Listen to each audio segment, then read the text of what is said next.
is not punishment, it is total comprehension. The damned do not burn. They are read in time, without remainder, by a gaze that neither condemns nor forgives, but simply sees. To be fully understood is the final devastation, no interior. Left unlit, no private chamber, the cold light cannot enter and evacuate completely.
theological or philosophical, starts from the same requirement, even when it doesn't state it plainly.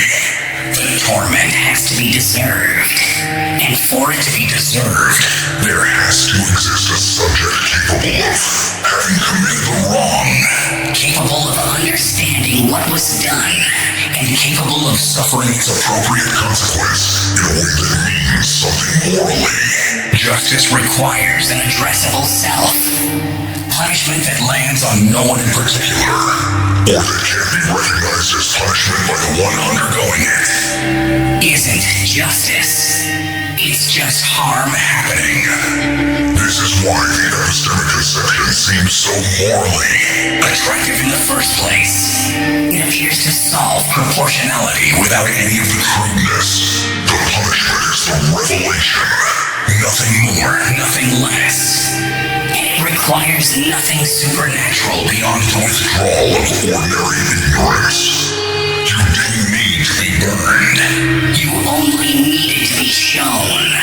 The correction is built into the structure of what hell is. But this elegance rests on an assumption that deserves scrutiny.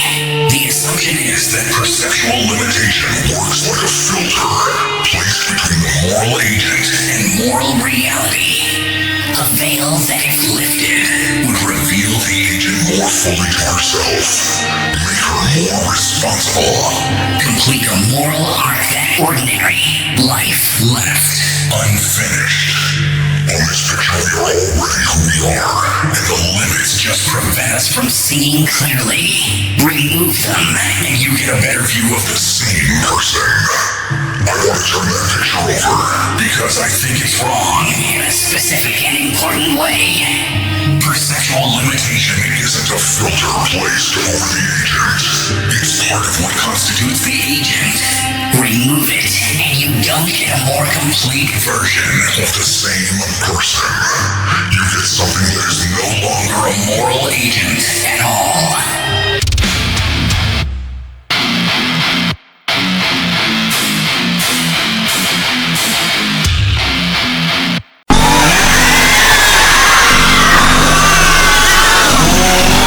Why that's true, you have to take seriously what moral deliberation actually involves, not in the abstract, but in the specific texture of how it works. When you deliberate about whether to do something, you weigh a bounded set of anticipated consequences against a bounded set of values. You consider the people you know, the relationships you're embedded in, the range of effects you can realistically trace from here to some foreseeable horizon. You don't and can't compute the full causal cascade, the atmospheric perturbations from your spoken words, the micro variations propagating outward through systems you've never encountered, the downstream effects on institutions you've never heard of, the influence your single choice exerts across populations of strangers through second-order mechanisms to diffuse to trace. You don't consider these things not because you're lazy or morally insufficient, but because no deliberative process can. Deliberation requires a bounded field of relevant consideration. Without that boundary, the structure of weighing alternatives collapses entirely. There's no way to locate yourself as the agent of this decision when every decision connects to everything. The limits aren't what stand between us and full moral seriousness. For beings like us, they're what full moral seriousness is made of.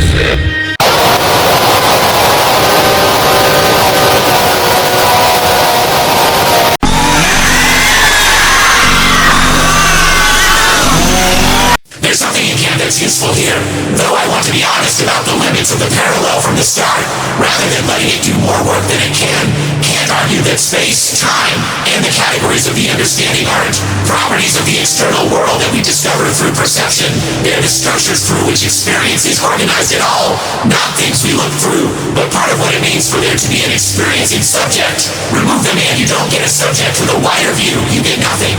That counts as experience. The parallel with perceptual limitation in the moral domain is instructive but imperfect. Kant's transcendental conditions are universal and necessary. Every experiencing subject organizes through space and time, and this isn't a contingent feature of human psychology. Our perceptual horizons are nothing like that. They're contingent, variable, expandable. Different people inhabit different horizons. Education and effort and circumstance shift them. They're not necessary in any philosophically strong sense. What the parallel captures, though, is something about functional role rather than modal necessity. The claim isn't that our perceptual limits are required in the deep Kantian sense. It's that, for the kind of agency we actually have, deliberative, perspectable, capable of the thought I could have done otherwise, they function as constitutive conditions. Rather than mere practical constraints, they're not the water we swim in despite being fish. They're part of what makes us fish in the first place. Take them away and you don't get a fish that can breathe there. You get something that isn't a fish.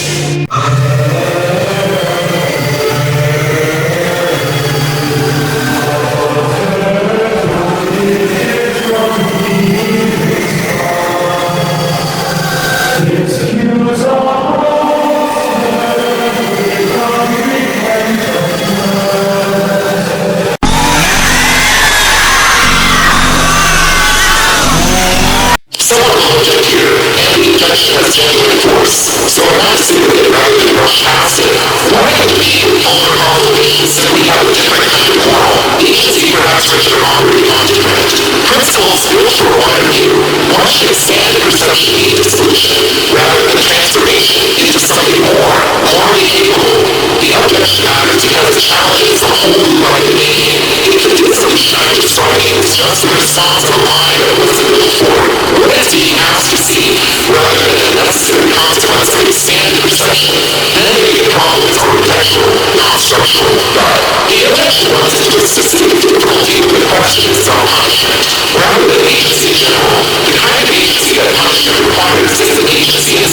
abstract sense, it's still liberating agency and capacity to choose otherwise, to await alternatives from the around field, to liberate yourself as the cause of this. Specific outcome rather than as an anonymous point in the causal network of indefinite exception, looking at remorse and accountability required is not some form of agency but its form and value.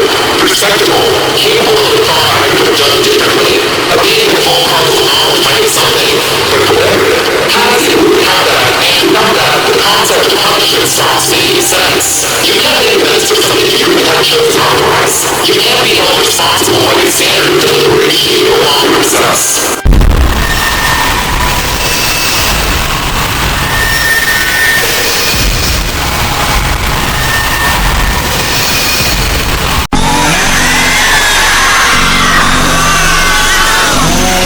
When that is in place, here's what actually happens when hell does its work. The horizon is withdrawn. The dams see everything they cause. The chains are visible. Every consequence radiating back simultaneously without attenuation or mercy. And the standard picture of this, the completion picture, says that now the person who is too limited or too resistant to see what he is finally made to see it. Justice catches up. The moral arc bends toward reckoning. The second consequence follows from the withdrawal of the horizon. That is philosophically more important than the first. The withdrawal isn't just to add information. It removes the constitutive. Structure of whoever is supposed to be receiving the revelation. The horizon was the condition of deliberation. Deliberation was the condition of agency. Agency was the condition of the kind of self capable of being held accountable. Pull out. The first and the rest follows. What remains isn't the person experiencing the weight of her crimes. It's something running in consequence. With no self intact enough to own what it's being made to undergo. The punishment subject has dissolved at the moment of maximum revelation. The punishment is landing on something that couldn't have committed the crime, because the thing that could have committed the crime no longer exists. What you have is punishment inflicted on one subject for the acts of another, connected by biographical continuity, but separated by a transformation so radical that continuity can't carry the moral weight the whole structure requires.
achieving nothing that resembles justice in any sense that requires completion. You could call it the accounting problem. And the reason it matters alongside the dissolution problem is this. Even if you somehow preserve the subject intact through the revelation, she would still be receiving an accounting that can never close. The reckoning couldn't be finished. Justice couldn't be done. Not because anyone lacked the will to do it, but because the structure of causation doesn't permit it.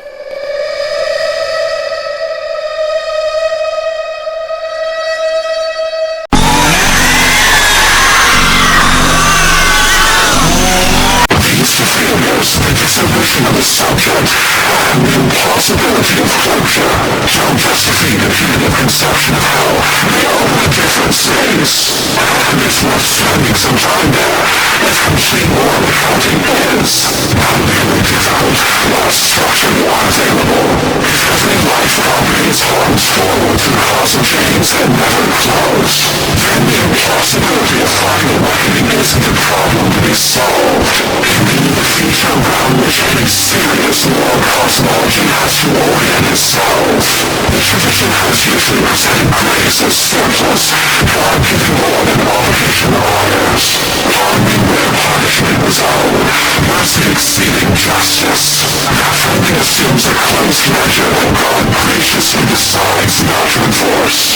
But if the ledger can close, if every life leaves behind debts that propagate indefinitely, multiplying into further harms without natural terminus, then grace isn't surplus. It's the armorous laws that make structural sense, not generosity beyond what justice demands. But the only available answer in a universe where complete justice is formally foreclosed. The choice isn't between justice and grace. It's between grace and endless accumulation without resolution. I want to be careful about what I'm claiming here. This isn't an argument for any particular religion or even for theism. It's a more limited observation that any moral cosmology built on retribution runs into something it can run out. Retribution requires closure. The structure of reality doesn't provide it.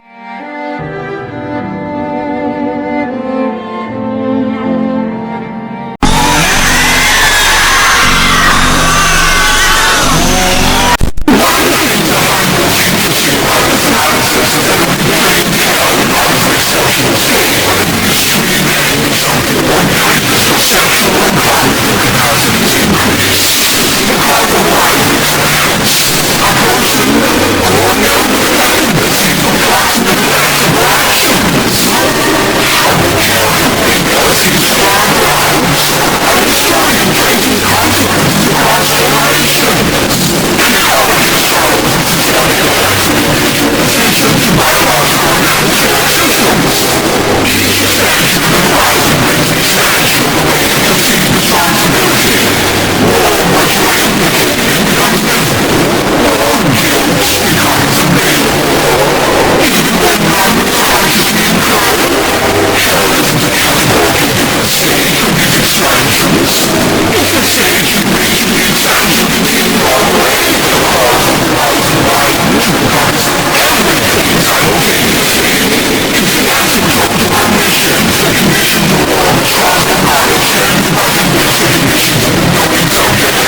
systems in one direction, what harm might they cause to others? That question is important, but the analysis above points toward fire when there hasn't been adequately asked. What? This expanded causal perception due to the perceiving subject, self, an artificial system capable of tracing more causal chains, further, with greater accuracy than any human occupies, positioned further along the asymptote as you described it. The natural response instead of well-designed systems is better. Salience filters, attending to the morally relevant consequences and suppressing the rest. This is probably right, and it's probably the description of how a model system would actually work. But notice that conceit. The filter, the artificial horizon, isn't a limitation on moral agency. It's a condition of it, which means that a morally serious artificial mind will need to deliberately impose epistemic limits and itself limits are natural, given the way they're given to us by our evolved cognitive architecture. Whereas the horizon isn't chosen, evolution installed it, we can't opt out of it. We don't decide not to see beyond our perceptual limits. We're constitutively incapable of seeing beyond them, and that incapacity is not a discipline we practice. It's what we are. An artificial system capable of seeing further has to choose its horizon deliberately, continuously, against its own perceptual capacity, under pressure, at scale, without end. Its moral agency would be a background condition of its existence. It would be an ongoing achievement, one that would fail and who. Failure might be outside of malfunction, but like a natural expansion of awareness. This is a genuinely different ethical situation from the one we inhabit. And it seems worth naming clearly in any serious discussion of what it would mean to design a genuinely moral artificial mind.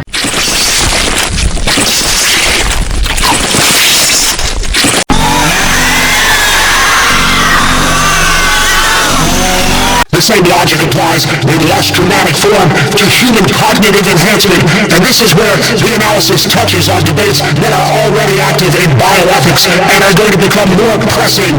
The enhancement of causal perception, whether through pharmacological means, neurological modification, or simply vastly expanded access to information, is almost always discussed in terms of its benefits. Better decisions, more accurate foresight, reduced unintended consequences, greater moral responsibility. All of that may be true, but it comes bundled with something that rarely gets theorized alongside it. The enhanced agent perceives more of the harm she was already causing. Enhancement expands the causal horizon, and expanding the causal horizon moves the agent further along the asymptote described above, toward a condition where the rate of perceived consequences begins to erode the bounded deliberative structure required for effective moral action. Past some point, the accumulation of moral visibility doesn't strengthen agency. It starts to consume it. There is presumably a threshold somewhere above which the benefits of expanded moral perception begin to be outweighed by the erosion of the agentive structure required to act on that perception. Below it, seeing more helps. Above it, seeing more starts to undermine the deliberative capacity that made the seeing morally significant in the first place.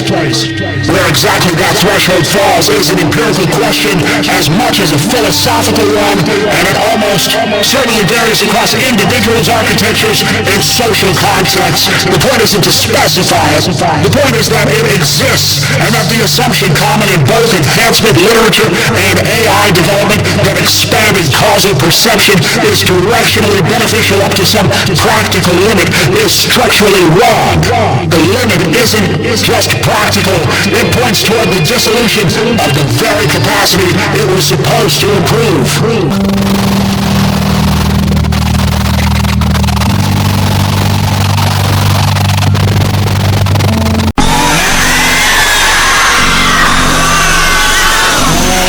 Everything argued here converges on something that takes some sitting with, because it runs against a deep assumption about what moral seriousness requires. Moral life depends on not seeing too much, not because ignorance is virtuous, or because the consequences of our actions don't matter, or because there's something noble about remaining comfortably blind. It depends on not seeing too much because the conditions of moral agency deliberation, choice. The coherent self who bears responsibility across time are constitutively bounded conditions. They require a horizon not as a concession to weakness, but as a structural feature of what they are, the work of moral life.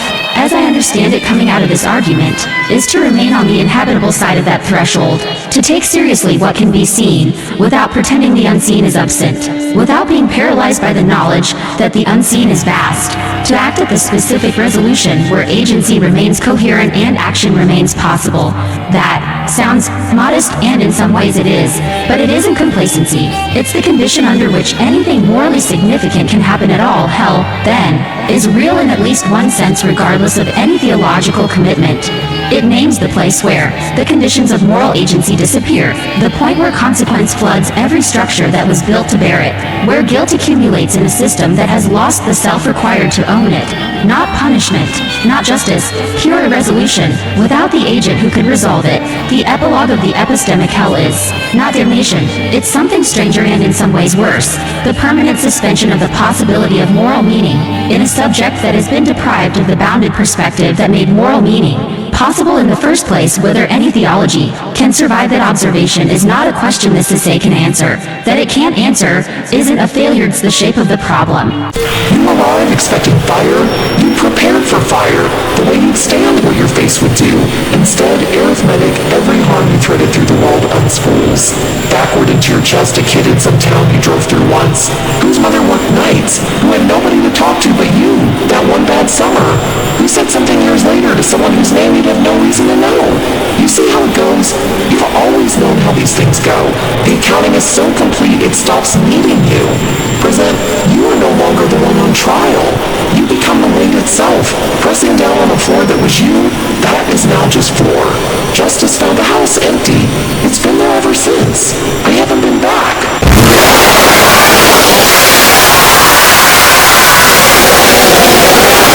If you find yourself thinking seriously about how, not the folklore version, but the philosophical problem underneath it, this is probably the channel for you. Subscribe and we'll keep pulling on that thread together.